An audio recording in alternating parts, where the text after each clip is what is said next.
Bisa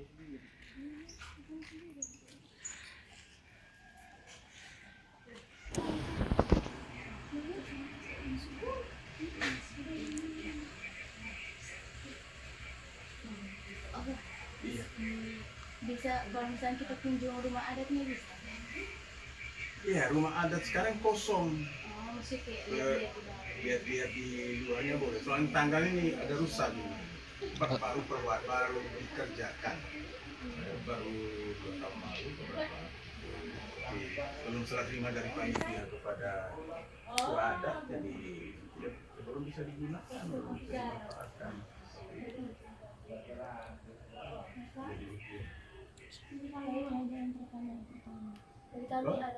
Sudah mulai. Sudah Pak. Oke, silakan. Saya ada beberapa pertanyaan mengenai kearifan lokal di daerah ini.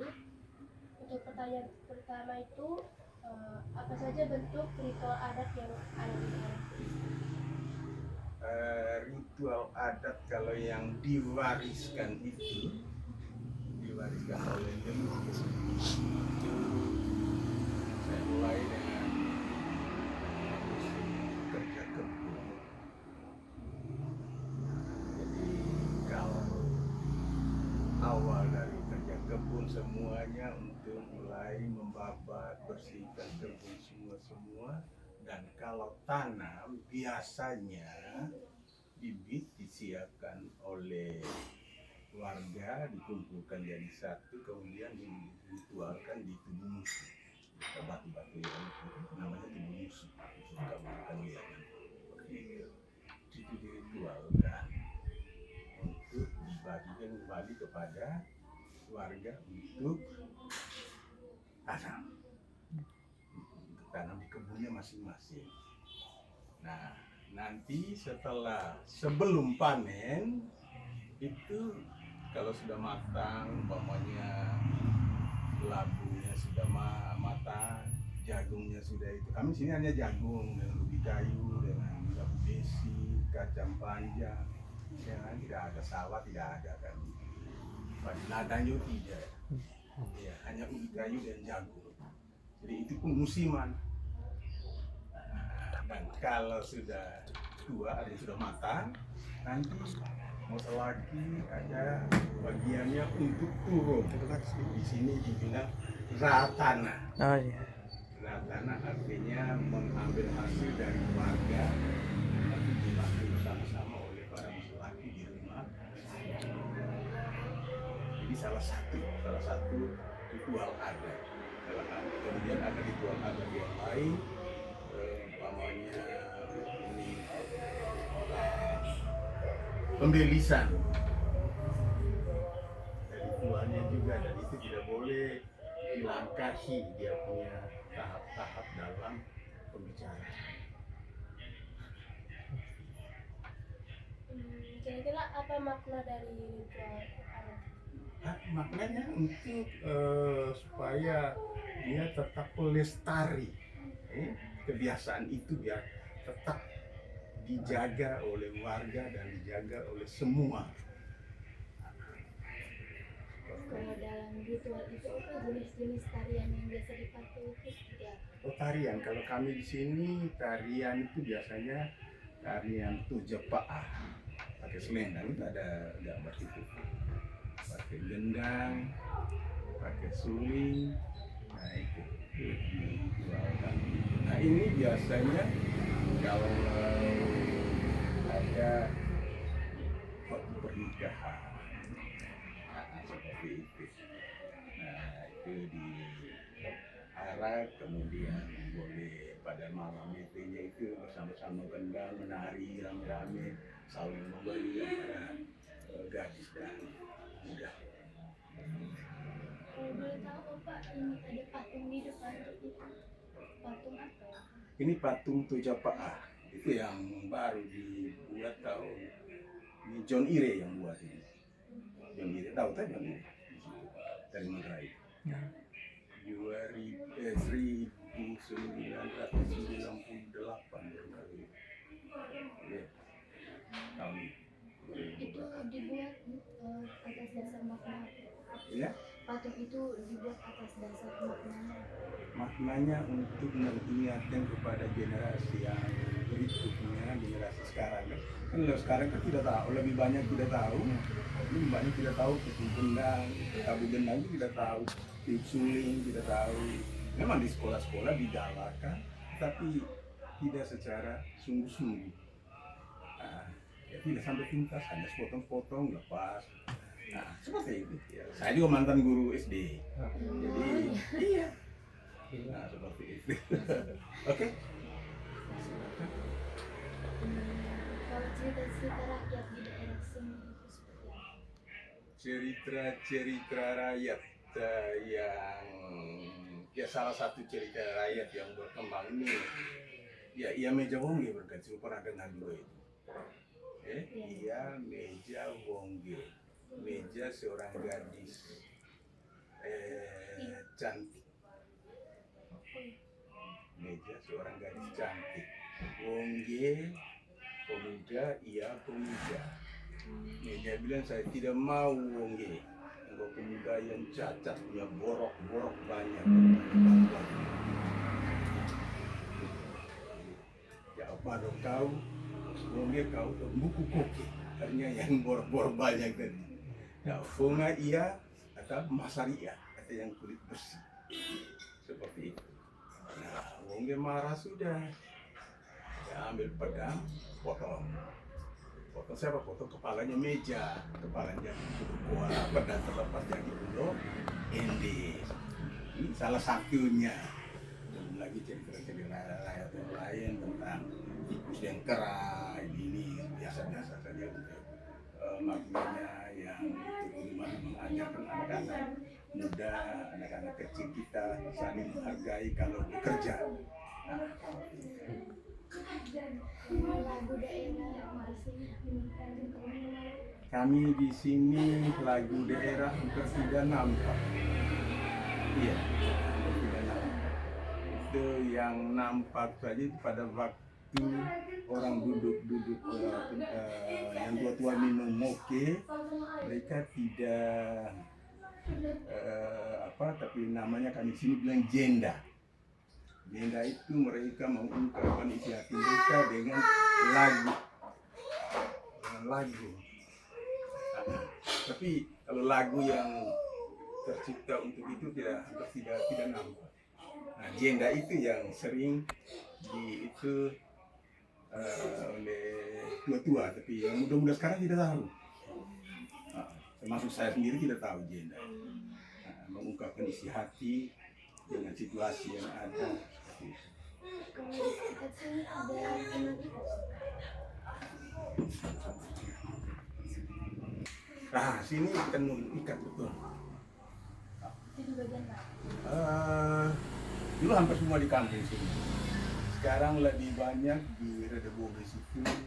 Di sini hanya 1-2 orang saja yang menenun ikat. Ini kain-kainnya hasil seperti ini. Iya. Nah, kalau dulu betul. Sekarang sudah orang masih ada 1-2. Ya, belasan lah seperti itu yang ada, tapi sekitar di atas ini. Karena ibu-ibu lebih suka ada yang lebih suka ke bawah mencari uang dengan cara pelele, beli sayur jual sayur. Nah, seperti itu kan lebih cepat dapat uang. Nah, kalau ini mesti 2-3 hari dulu baru dapat uang penuh. Seperti itu. Kalau untuk proses pembuatan tenun ikatnya sendiri mungkin apa bisa dijelaskan? Kalau untuk wanita punya, dia prosesnya panjang. Kalau wanita punya, pertama benangnya. Kalau dulu dipintal dari kapas.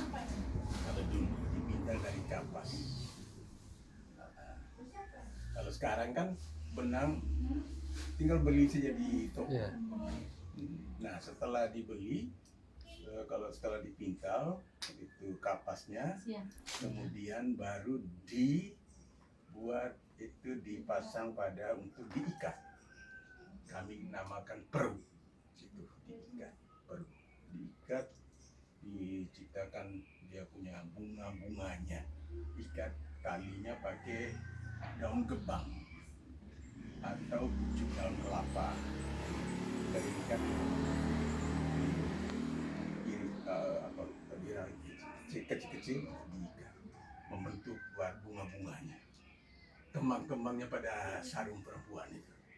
Nah, itu, nah nanti kalau dulu punya itu mesti ada tarungnya untuk hitam, tarungnya, pohon tarung ada di situ di bawah patung itu ada pohon tarung, itu tarung. Itu dia kalau yang prosesnya tersendiri, ambil daunnya, direndam daunnya, kemudian diputer, ya, rendam dua hari 2 malam, itu baunya luar biasa. Kemudian pakai dengan kapur siri, kapur makan tuh. Kemudian sesudah itu diramas, dibuang, itu dia punya daun-daun yang sudah itu tadi, lalu dilepaskan, kemudian diendapkan sampai mendapat itu dia punya kentalan yang namanya isi taru untuk pewarna, warna hitam. Iya, untuk lawo tadi sarung perempuan. Nah, sesudah itu ada lagi pewarna yang merah, itu dari kemuning, kembung. Nah, ini proses lama sekali kalau buat sarung laki-laki, perempuan, lama sekali. Jadi kalau itu sudah terjadi, nanti semua dicelupkan itu warna hitam, warna merah, semua dicelupkan. Jadi setelah celup warna hitam, kemudian dibuka bunganya, itu kembangnya nanti. Oh ini yang jadi merah, buka jadi merah, lalu dicelupkan di warna merah. Yang belum buka tadi dibuka jadi warna putih, karena benang putih tadi yang dibuat tadi. Nah, seperti itu. Nah, kemudian baru kan prosesnya lama. Nah, seperti itu. Kalau sarung laki-laki gampang, tidak terlalu itu, tidak terlalu lama. Ya 1 minggu sudah menghasilkan 2 barangkali, yang cepat. Dari benang beli dari pasar, pada di sini digulung jadi bulat, kemudian goa untuk menjadikan itu yang bentangan untuk ditenun.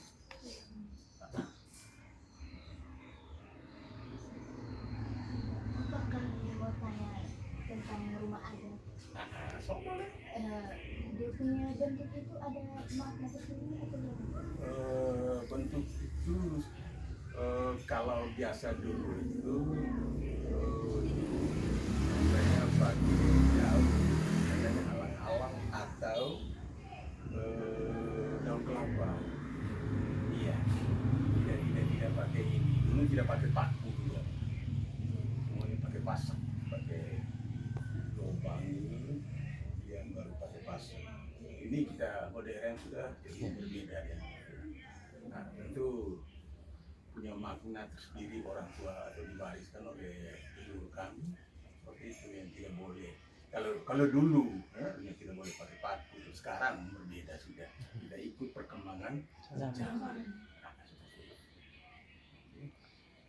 Kira-kira apa saja bagian-bagian yang ada dalam rumah adat itu? Bagian dari rumah adat pertama sekali itu ya harus rumah kolong. Rumah kolong yang tidak boleh rumahnya begini, dan ini tidak boleh, ini yang modern punya. Iya, jadi rumah kolong, kemudian ada tangganya untuk naik, kemudian ada tendanya, balai-balai itu, lalu di dalam itu tempat luas, ada dapur di sebelah kiri, dapur di sebelah kanan, dan di bagian dalam di ujungnya, seperti itu. Dapur untuk seremonial adat, kalau yang diperlukan untuk digunakan dapurnya silakan digunakan. Kalau ada pembicaraan adat, tinggal di dalam, boleh di tenda, boleh di dalam ruangan tengah. Kira-kira ada simbol-simbol apa gitu yang digunakan di rumah adat? Biasanya itu ada kepala kerbau menandang itu kalau ada peresmian, pada waktu peresmian atau ritual adat yang membutuhkan hewan kerbau.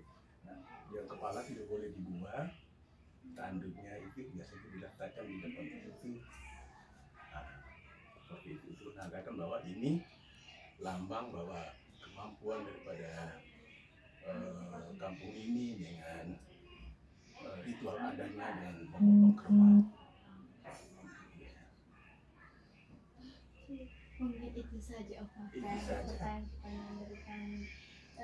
Kami mau foto-foto dengan Om Papa di rumah adat bisa. Fotokopi di bawah rumah. Ya, sekalian kami lihat-lihat sedikit. Dengan niat